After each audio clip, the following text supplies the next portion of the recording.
શું આપણે ઈશ્વરના કાર્યોને રોકી શકીએ?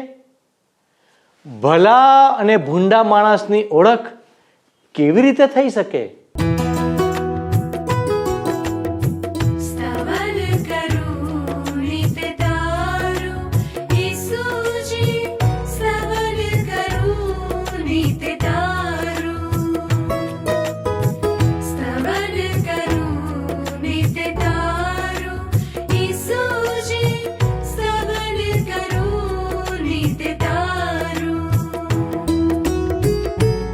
आज सवारे साद सुनी तो महिमा करूं प्रभु तारो, महिमा करूं प्रभु तारो, स्तवन करूं नित तारो।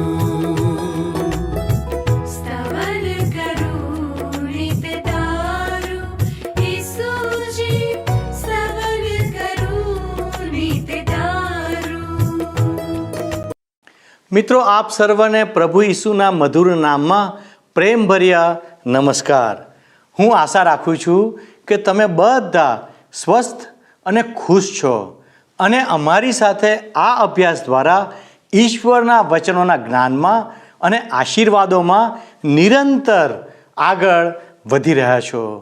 હું આજે મારા તમામ નવા શ્રોતા મિત્રોનો પણ આ પ્રસારણમાં આવકાર કરવા માગું છું કે જેઓ આજે પ્રથમવાર અમારી સાથે જોડાઈ રહ્યા છે.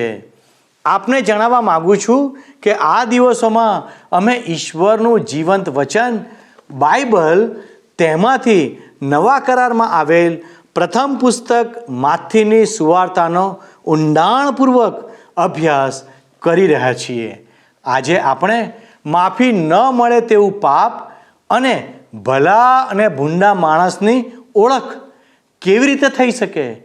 શાસ્ત્રીઓ અને ફરોશીઓ પ્રભુ ઈસુ પાસે ચિહ્ન માગે છે તથા દુષ્ટ આત્મા ખાલી સ્થાનોમાં નિવાસ કરે છે વગેરે બાબતો વિશે જોવાનો પ્રયત્ન કરવાના છીએ.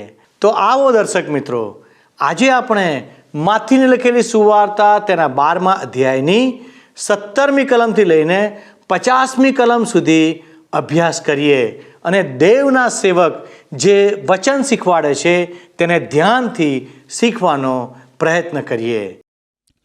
અહીં હવે તમે જોશો તો 17મી કલમમાં માથ્ય અનુસાર શુભ સંદેશ 12મો અધ્યાય 17મી કલમમાં લખ્યું છે કે જેથી યશાયા સંદેશ વાક્યની મારફતે ઈશ્વરે કહેલું પરિપૂર્ણ થાય.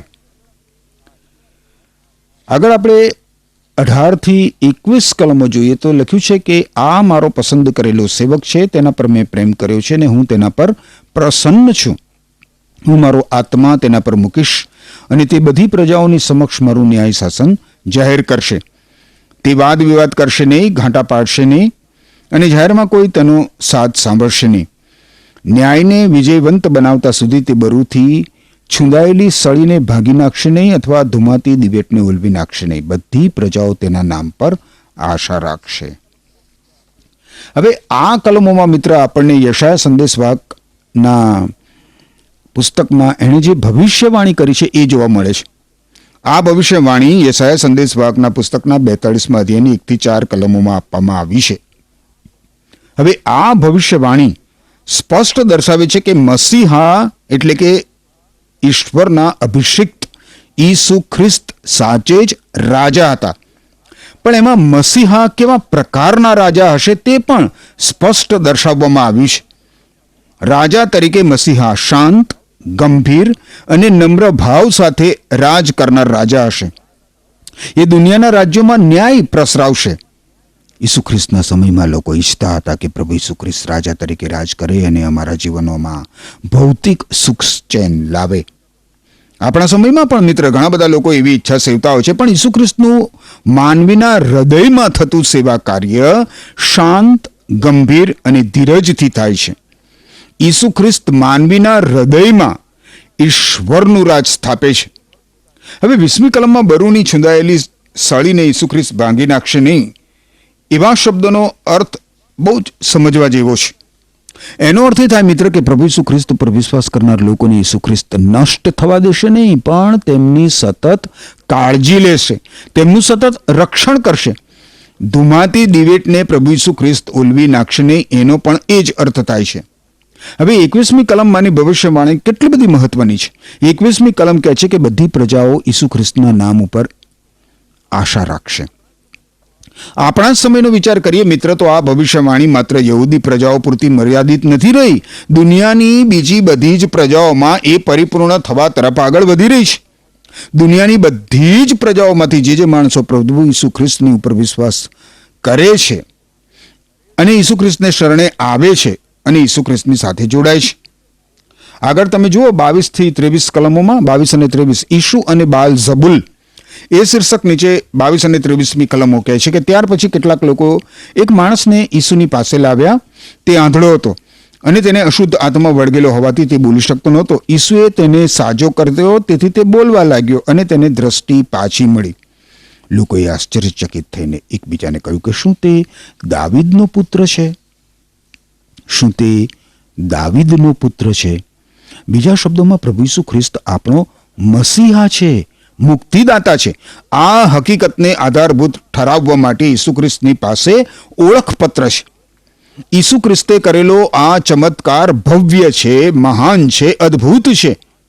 મૃત માનવીને સજીવન કરવા જેટલો ભવ્ય અને મહાન પ્રભુ ઈસુ ખ્રિસ્તે કરેલા ચમત્કારોથી લોકોને ખાતરી થઈ ગઈ હતી કે એ તો દાવીદના પુત્ર મસીહા છે, મુક્તિદાતા છે. પણ તમે જુઓ મિત્ર, ફરોશી લોકો શું કહે છે? 24મી કલમ. એ સાંભળીને ફરોશીઓએ લોકોને જવાબ આપ્યો, દુષ્ટ આત્માઓના સરદાર બાલ ઝબુલની મદદથી તે દુષ્ટ આત્માઓને કાઢી મૂકે છે, હાંકી કાઢે છે. જે પાપની કદી જ માફી મળી શકતી નથી, એ આ પાપ છે મિત્ર. ઈશ્વર પવિત્ર આત્મા વિરુદ્ધ દુર્ભાષણ, ઈશ્વર પવિત્ર આત્માની નિંદા. ફરોશીઓએ ઈસુ ખ્રિસ્ત વિરુદ્ધ 24મી કલમમાં જે વિધાન કર્યું એ ઈશ્વર પવિત્ર આત્માની નિંદા સમાન છે. ઈસુ ખ્રિસ્ત ઈશ્વર પાસેથી આવ્યા છે એ માનવાનો ઇનકાર કરીને એ લોકોએ એવું કહ્યું કે ઈસુ ખ્રિસ્ત શૈતાન સાથે એકરૂપ છે. પણ પ્રભુ ઈસુ ખ્રિસ્તે બહુ જ સરળતાથી એમના તર્કની મૂર્ખતા ઉઘાડી પાડી દીધી. જુઓ 25 થી 27 કલમો.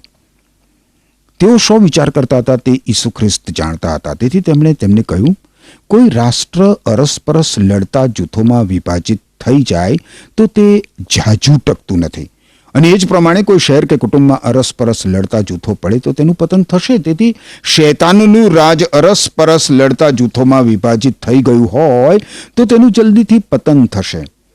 તમે એમ કહો છો કે બાલ ઝબુલે આપેલા અધિકારથી હું દુષ્ટ આત્માઓને હાંકી કાઢું છું, તો તમારા અનુયાયીઓ કોના અધિકારથી દુષ્ટ આત્માઓને હાંકી કાઢે છે? તમારા અનુયાયીઓ જ તમે જુઠ્ઠા છો એવું સાબિત કરે છે. ઈસુ ખ્રિસ્ત તો ઈશ્વર છે, અને એટલે પ્રભુ ઈસુ ખ્રિસ્ત ફરોશીઓના વિચારો વાંચી નાખે છે અને ધર્મના પંડિતો તેમને ફસાવવા માટે જે પ્રપંચ કરે છે એને નાકામયાબ બનાવે છે. ઈસુ ખ્રિસ્તથી કશું છુપાવી શકાય એમ નથી કે ઈસુ ખ્રિસ્તને છેતરી શકાય એમ નથી.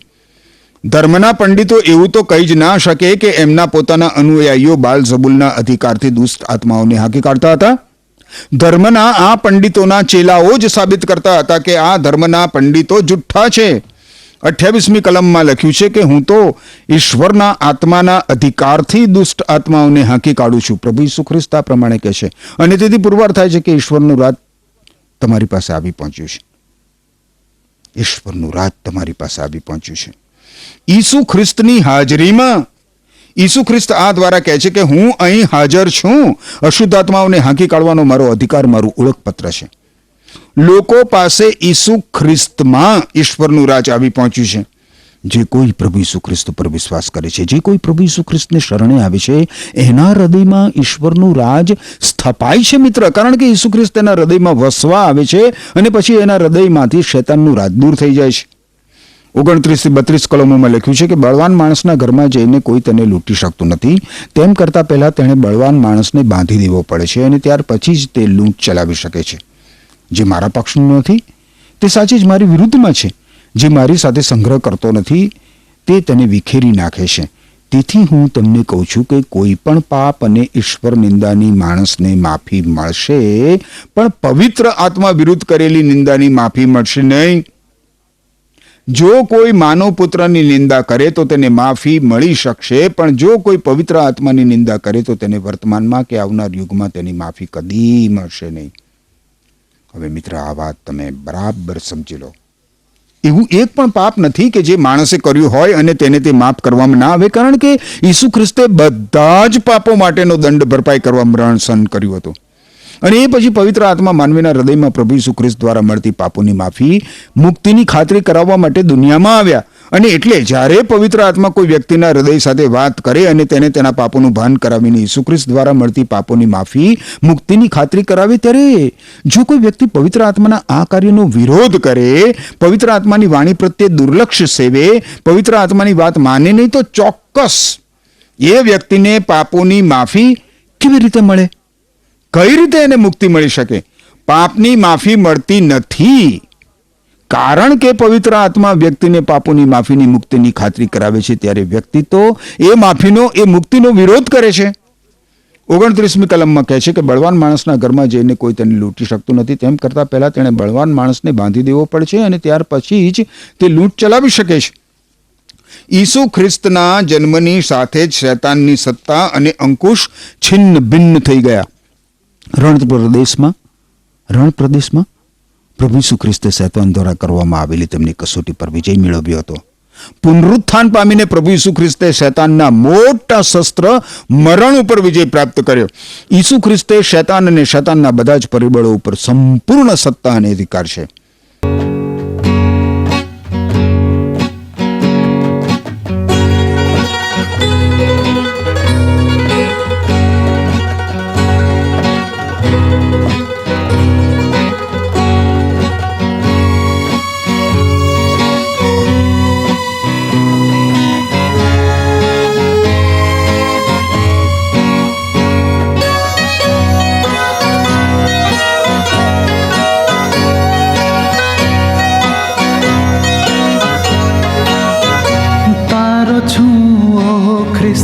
માનું તારી વાત, કાંકે તે કીધી છે પ્રેમ, તો પણ આવું હું ખરા વિશ્વાસ સાથ ને તુજ પાસે રહીશ ની.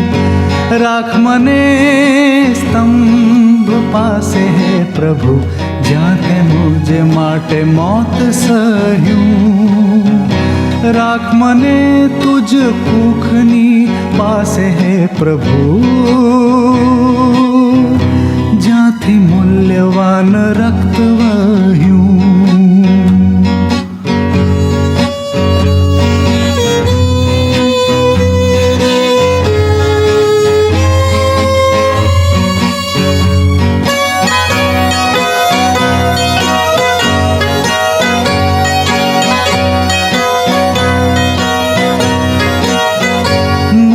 अर्पित कर तारी सेवा काज, तारी महाकृपाए. खरा विश्वासे जो तने आज, तारी मर्जी मुझ थाए. राख મને સ્તંભ પાસે હે પ્રભુ, જ્યાં તે મુજ માટે મોત સહ્યું. રાખ મને તુજ ભૂખની પાસે હે પ્રભુ, જ્યાંથી મૂલ્યવાન રક્ત વહ્યું.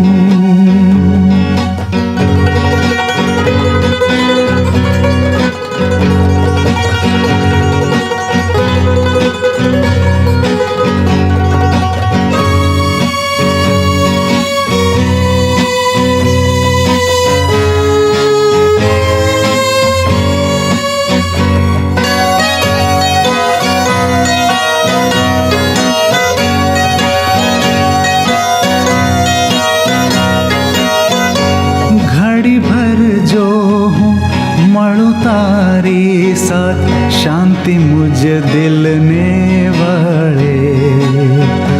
જ્યારે આરાધું તને ઓ મુજ નાથ, મળું જેમ મિત્રો મળે. રાખ મને સ્તંભ પાસે હે પ્રભુ, જ્યાં તે મુજ માટે મોત સહ્યું, રાખ મને તુજ કુખની પાસે હે પ્રભુ. હવે 30મી કલમમાં શું કહે છે? જે મારા પક્ષનો નથી તે સાચે જ મારી વિરુદ્ધમાં છે, જે મારી સાથે સંગ્રહ કરતો નથી તે તેને વિખેરી નાખે છે, એવું પ્રભુ ઈસુ ખ્રિસ્ત કહે છે. એનો અર્થ એ થાય મિત્ર કે ઈસુ ખ્રિસ્ત સંબંધી તટસ્થ રહેવું એ શક્ય જ નથી. જે કોઈ ઈસુ ખ્રિસ્ત સાથે જોડાતો નથી, ઈસુ ખ્રિસ્તને અનુસરતો નથી, એણે ઈસુ ખ્રિસ્તનો બહિષ્કાર કરવાનું પસંદ કર્યું છે. સારા અને ખરાબ વચ્ચેની પસંદગી કરવામાં જે તટસ્થ રહેવાનો પ્રયત્ન કરે છે એ તો ઈશ્વરથી દૂર રહેવાનું પસંદ કરે છે, કારણ કે એકલા ઈશ્વર જ સારા છે. ઈસુ ખ્રિસ્ત સાથે જોડાવાનો ઇનકાર કરવો એટલે શૈતાનનો સંઘાત કરવો. 31 અને 32મી કલમમાં લખ્યું છે, તેથી હું તમને કહું છું કે કોઈ પણ પાપ અને ઈશ્વર નિંદાની માણસને માફી મળશે, પણ પવિત્ર આત્મા વિરુદ્ધ કરેલી નિંદાની માફી મળશે નહીં. જો કોઈ માનવ પુત્રની નિંદા કરે તો તેની માફી મળી શકશે, પણ જો કોઈ પવિત્ર આત્માની નિંદા કરે તો તેને વર્તમાનમાં કે આવનાર યુગમાં તેની માફી કદી મળશે નહીં. હવે 24મી કલમ અનુસાર ઈસુ ખ્રિસ્ત જે અધિકારથી ચમત્કાર કરતા હતા એ અધિકાર શૈતાન પાસેથી મળ્યો હોવાની વાત કરીને ફરોશી લોકોએ પવિત્ર આત્માની નિંદા કરી હતી, પવિત્ર આત્મા વિરુદ્ધ દુર્ભાષણ કર્યું હતું. ઈસુ ખ્રિસ્તમાં ઈશ્વરની શક્તિનો નકાર કરવો એ માફ ના થઈ શકે એવું પાપ છે. એવું વલણ ચક્કી અને પરિવર્તિત ન થઈ શકે તેવા હૃદયની હઠીલાએ સૂચવે છે. જે લોકો ઈશ્વર તરફ પોતાની પીઠ ફેરવે છે અને ઈસુ ખ્રિસ્ત ઉપર જરા પણ વિશ્વાસ કરવામાં માનતા નથી, એવા લોકો સાચા અર્થમાં માફ ના થઈ શકે એવું પાપ કરે છે. આગળ આવે, જેવું વૃક્ષ તેવું ફળ. એ શીર્ષક નીચે માથ્ય અનુસાર શુભ સંદેશના 12મા અધ્યાયની 33 થી 37 કલમો કહે છે કે સારું ફળ મેળવવા માટે વૃક્ષ પૂર્ણ વિકસિત હોવું જોઈએ. જો વૃક્ષ અલ્પ વિકસિત હોય તો તેનું ફળ ખરાબ આવશે, કારણ ફળની જાત પરથી વૃક્ષ કેવું છે તેની ખબર પડે છે. ઓ સર્પોના વંશ, તમે તો ભૂંડા છો, પછી તમે કેવી રીતે સારી વાત કરી શકો? કારણ જે મનમાં છે તે જ મુખમાંથી બહાર આવે છે. સારો માણસ પોતાના સારા ખજાનામાંથી સારું વસ્તુઓ બહાર લાવે છે, પણ દુષ્ટ માણસ પોતાના ખરાબ ખજાનામાંથી ખરાબ વસ્તુઓ બહાર લાવે છે.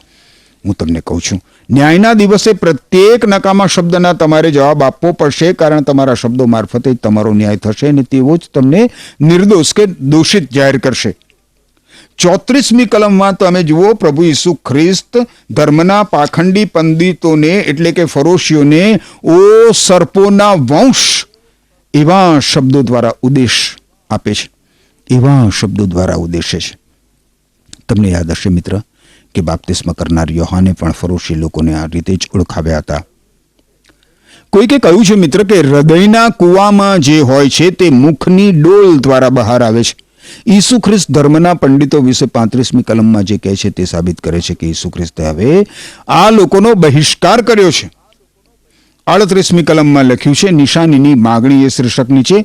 ત્યાર પછી નિયમશાસ્ત્રના કેટલાક શિક્ષકો અને ફરોશીઓએ કહ્યું, ગુરુજી, તમે પુરાવા તરીકે કોઈ ચમત્કાર કરો એવી અમારી માગણી છે. નિયમશાસ્ત્રના શિક્ષકો અને ફરોશીઓ પ્રભુ ઈસુ ખ્રિસ્તને ફસાવવા માટે હવે નવો તરકટી પ્રયત્ન કરે છે. તમે જુઓ, આમ જોઈએ તો નિશાનીની માગણી કરીને તેઓ ઈસુ ખ્રિસ્તના કાર્યક્રમની સાથે આગળ વધતા દેખાય આપણને, પણ ચમત્કાર જોઈને ઈસુ ખ્રિસ્ત ઉપર વિશ્વાસ કરનારની એમની કોઈ નેમ તો હતી જ નહીં. એ લોકો તો પ્રભુ ઈસુ ખ્રિસ્તને ફસાવવાનો જ પ્રયત્ન કરવાના હતા. પણ ઈસુ ખ્રિસ્ત એમને હવે શો ઉત્તર આપે છે? જુઓ 39મી કલમ. ઈસુએ જવાબ આપ્યો, આ જમાનાના લોકો કેવા દુષ્ટ અને નાસ્તિક છે. શું તમે મારી પાસે નિશાની માંગો છો? ના ના, સંદેશવાહક યોનાની નિશાની સિવાય બીજી કોઈ નિશાની તમને આપવામાં આવશે નહીં. આ યોનાની કઈ નિશાની હતી? સાંભળો ઈસુ ખ્રિસ્ત શું કહે છે. 40મી કલમ. જેમ મોટી માછલીના પેટમાં યોના 3 રાત દિવસ રહ્યો, તેમ માનવ પુત્ર પણ પૃથ્વીના ઉડાણમાં 3 રાત દિવસ રહેશે. ઈસુ ખ્રિસ્તે નિયમશાસ્ત્રના શિક્ષકો અને ફરોશીઓ સામે ચમત્કાર કરવાનો ઇનકાર કર્યો, પણ જૂના કરારમાં બનેલી 2 ઘટના તરફ એમનું ધ્યાન દોર્યું. પહેલી ઘટના યોના પ્રબોધકના જીવનમાં બનેલી છે. યોનાને માછલીના પેટની મૃત અવસ્થામાંથી જીવતો કરવામાં આવ્યો હતો. ઈશ્વર યોનાને અંધકારમાંથી પ્રકાશમાં અને મરણમાંથી જીવનમાં લાવ્યા હતા. અને ઈસુ ખ્રિસ્તના મૃત્યુ અને પુનરુત્થાન સાથે યોનાનો અનુભવ બહુ જ સામ્યતા ધરાવે છે. હવે ઈસુ ખ્રિસ્ત જાણતા હતા કે એમના ઉપર વિશ્વાસ કરવા માટે પુરાવા તરીકે નિયમશાસ્ત્રના શિક્ષકો અને ફરોશીઓએ પૂરતા પ્રમાણમાં ઈસુ ખ્રિસ્તના ચમત્કારો જોયા હતા. જો ધર્મના આ પંડિતો ઈસુ ખ્રિસ્ત પર વિશ્વાસ કરવા માટે પોતાનું હૃદય ખોલે તો ઈસુ ખ્રિસ્તના આનાથી વધારે ચમત્કારો જોવાની એમને કોઈ આવશ્યકતા જ નહોતી. પણ તમે જુઓ, ધર્મના એ પંડિતોએ ઈસુ ખ્રિસ્ત ઉપર વિશ્વાસ નહીં કરવાનું તો ક્યારનું નક્કી કરી નાખ્યું હતું ને એટલે વધારે ચમત્કારોથી એમનો નિર્ણય કંઈ બદલાઈ જાય એવું હતું જ નહીં. 41મી કલમમાં લખ્યું છે, ન્યાયના દિવસે નિનવેના લોકો તમને દોષિત ઠરાવશે, કારણ જ્યારે તેઓએ યોનાનો ઉપદેશ સાંભળ્યો ત્યારે તેને આધીન થઈને તેઓ પોતાના પાપથી પાછા ફર્યા હતા. પણ અહીં યોના કરતાં પણ એક મહાન છે. મોટી માછલીના પેટમાંથી છુટકારો થયા બાદ યોનાએ નિનવે નગરના લોકોને કરેલો ઉપદેશ અને યોનાનો એ લોકોએ સ્વીકાર કરીને પોતાના પાપનો પશ્ચાતાપ કર્યો. પણ એક રાજ્ય તરીકે ઇઝરાયેલે એના મસીહાનો સ્વીકાર કર્યો નહીં કે પોતાના પાપોનો પશ્ચાતાપ કર્યો નહીં, જેથી તે વધુ ખરાબ દશામાં મુકાઈ ગયું. હવે 42મી કલમમાં પ્રભુ ઈસુ ખ્રિસ્ત ફરોશીઓના ધ્યાન ઉપર એક બીજી ઘટના લાવે છે. એ છે શલોમોન રાજાના જીવનમાં બનેલી ઘટના. 42મી કલમ જુઓ. ન્યાયના દિવસે દક્ષિણની રાણી તમને દોષિત ઠરાવશે, કારણ શલોમોનનું જ્ઞાની શિક્ષણ સાંભળવા માટે તે ઘણી દૂરથી આવી હતી. પણ હું તમને કહું છું કે અહીં શલોમોન કરતાં પણ એક મહાન છે. ઈસુ ખ્રિસ્ત યોના કરતા અને શલોમોન કરતા મહાન હતા. દક્ષિણની રાણી સેબાએ શલોમોન રાજા વિશે જાણીને પૃથ્વીના છેડાથી મુસાફરી કરી અને તેનું જ્ઞાન સાંભળવા માટે આવી હતી. જ્યારે પ્રભુ ઈસુ ખ્રિસ્ત સ્વર્ગમાંથી આવ્યા હોવા છતાં પણ ધર્મના એ પંડિતો એમને શરણે આવવા તૈયાર નહોતા. હવે યોનાના સમયમાં નિનવે આસુરના રાજ્યનું પાટનગર હતું. એ જેટલું શક્તિશાળી હતું એટલું જ એ ભ્રષ્ટ હતું.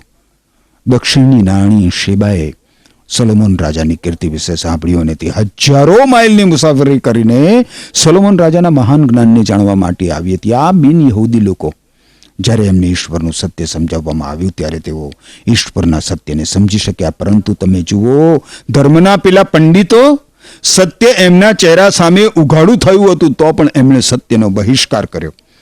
43મી કલમ અશુદ્ધાત્માનું પુનરાગમન.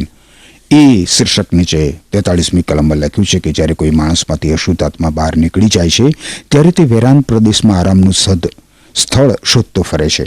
પણ જ્યારે તેને આવું કોઈ સ્થળ મળતું નથી. 44મી કલમ. ત્યારે તે કહે છે કે મેં જે ઘર ત્યજી દીધું હતું ત્યાં જ હું પાછો જઈશ.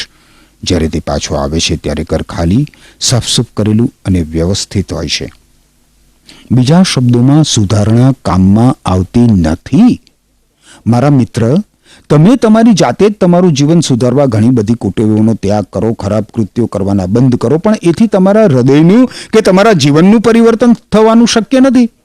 જો અત્યારે જ દુનિયાના બધા માણસો પાપ કરવાનું બંધ કરી દે તો બીજી પડે જ બીજા જ દિવસે તમને હૃદય પરિવર્તન અને જીવન પરિવર્તન થયેલી એક પણ વ્યક્તિ જોવા ના મળે. કારણ કે પાપ કરવાનું છોડી દેવાથી હૃદય પરિવર્તન અને જીવન પરિવર્તન શક્ય છે જ નહીં. હૃદયનું અને જીવનનું પરિવર્તન માત્ર પ્રભુ ઈસુ ખ્રિસ્તને શરણે આવવાથી જ શક્ય બને છે. મિત્ર, 45મી કલમમાં લખ્યું છે. શું લખ્યું છે? તેથી તે બહાર જાય છે અને પોતાના કરતાં પણ વધારે ભૂંડા એવા બીજા 7 આત્માઓને પોતાની સાથે લાવે છે અને તેઓ ત્યાં આવીને વસવાટ કરે છે. તેથી પેલા માણસની છેલ્લી સ્થિતિ પહેલાના કરતાં વધારે કફોડી થાય છે. આ જમાનાના દુષ્ટ લોકોની પણ એવી જ દશા થશે. આજના માનવીની આ જ પરિસ્થિતિ છે. મિત્ર, આજે પોતાને પ્રભુ ઈસુ ખ્રિસ્તના અનુયાયી કહેવડાવનાર લોકો પણ મુક્તિ નહીં પામેલા લોકો દુનિયામાં કઠણમાં કઠણ લોકો છે. કારણ કે તેઓ એમ માને છે કે પોતે બરાબર છે, યોગ્ય છે. એ લોકો હકીકતમાં તો સ્વ સુધારણાના માર્ગે આગળ વધેલા લોકો છે. સાવ ખોખલા, ગેરમાર્ગે દોરવાઈ ગયેલા અને બહારથી શણગાર સજેલા. એ લોકો તો ખાલી ઘર સમાન છે. અશુદ્ધ આત્માએ ત્યાં વસવાટ કરવા માટે માત્ર પ્રવેશ કરવાની જ જરૂર છે. એ લોકો શૈતાનના કબજામાં છે, પણ એમને આ હકીકતની જાણ સુદ્ધા નથી. સ્વ સુધારણા એટલે મૃત્યુ અને વિનાશ. પવિત્ર આત્મા દ્વારા નવો જન્મ એટલે જીવન અને સ્વતંત્રતા. ઈસુની માતા અને ભાઈઓ એ શીર્ષક નીચે તમે આગળ જોશો મિત્ર તો માથે અનુસાર શુભ સંદેશના 12મા અધ્યાયની 46 થી 49 કલમોમાં લખ્યું છે કે ઈસુ લોકોને સંબોધતા હતા ત્યારે તેમના મા અને ભાઈઓ તેમને મળવા માટે બહાર રાહ જોઈ ઊભા હતા. આસપાસ બેઠેલા લોકોમાંથી કોઈકે ઈસુને કહ્યું, તમારી માતા અને ભાઈઓ બહાર તમારી રાહ જુએ છે અને તમને મળવા માંગે છે. ઈસુએ જવાબ આપ્યો, મારી માતા કોણ છે? મારા ભાઈઓ કોણ છે? પછી પોતાના શિષ્યો તરફ ફરીને કહ્યું, જુઓ, આ રહ્યા મારી માતા અને મારા ભાઈઓ. ઈસુ ખ્રિસ્ત આ કલમોમાં એમ કહેવા માંગે છે કે આજે જો કોઈ અતૂટ સંબંધ હોય તો એ ઈસુ ખ્રિસ્ત અને ઈસુ ખ્રિસ્ત પર વિશ્વાસ કરનાર વ્યક્તિ વચ્ચેનો સંબંધ છે. મારા મિત્ર, જો તમે પ્રભુ ઈસુ ખ્રિસ્તની મારફતે ઈશ્વરના બાળક બન્યા છો તો મુક્તિ નહીં પામેલા તમારા કુટુંબીજનો, એમાં તમને જન્મ આપનાર તમારી જનિતા પણ મુક્તિ ન પામી હોય તો તમે તેમના કરતાં તમારા મુક્તિદાતા પ્રભુ ઈસુ ખ્રિસ્તની વધારે નજીક છો. તમારા મુક્તિ નહીં પામેલા કુટુંબીજનો કરતાં તમે ઈસુ ખ્રિસ્ત પર વિશ્વાસ કરનાર માણસોની વધારે નિકટ છો. આ શું અદ્ભુત નથી? ઈસુ ખ્રિસ્ત એક નવા જ સંબંધની વાત કરે છે. 50મી કલમમાં પ્રભુ ઈસુ ખ્રિસ્ત કહે છે કે જે કોઈ મારા આકાશમાંના ઈશ્વર પિતાની ઈચ્છા પ્રમાણે કાર્ય કરે છે તે જ મારો ભાઈ, મારી બહેન કે મારી માતા છે. હવે ઈશ્વર પિતાની ઈચ્છા શી છે મિત્ર? એ જ મિત્ર કે તમે પ્રભુ ઈસુ ખ્રિસ્તના શબ્દો સાંભળો, તમે પ્રભુ ઈસુ ખ્રિસ્તને શરણે આવો અને તમે પ્રભુ ઈસુ ખ્રિસ્ત પર વિશ્વાસ કરો. મારા હૃદયની તમારા માટે પ્રાર્થના છે મિત્ર કે ઈશ્વર પિતાની આ ઈચ્છા પૂરી કરવા ઈશ્વર પવિત્ર આત્મા તમને પ્રેરણા આપો. આમીન. વહાલા દર્શક મિત્રો, આજનો અભ્યાસ આપણા માટે ઉત્તેજન પૂરું પાડનાર બન્યો હશે. ઈશ્વરનું વચન આપને નવું નવું શીખવામાં મદદ કરે છે. અન્ય જાતિઓ પ્રભુ ઈસુ પર આશા રાખશે. આજે આપણે માફી ન મળે તેવું પાપ કર્યું છે અને પવિત્ર આત્માના કાર્યને રોકવાથી શું થાય છે? ભલા અને ભૂંડા માણસની ઓળખ કેવી રીતે થઈ શકે? શાસ્ત્રીઓ અને ફરોશીઓ પ્રભુ ઈસુ પાસે કેવા ચિહ્નો માગે છે વગેરે બાબતો વિશે અભ્યાસ કર્યો. ઈશ્વરનું કાર્ય અદ્ભુત છે. શું તમે ઈશ્વરના કાર્યો પર વિશ્વાસ રાખો છો? ઈશ્વર આપણને માફી આપે છે અને પ્રભુ ઈસુ ખ્રિસ્ત આપણામાં વાસો કરીને આપણને પવિત્ર આત્મા પૂરો પાડે છે.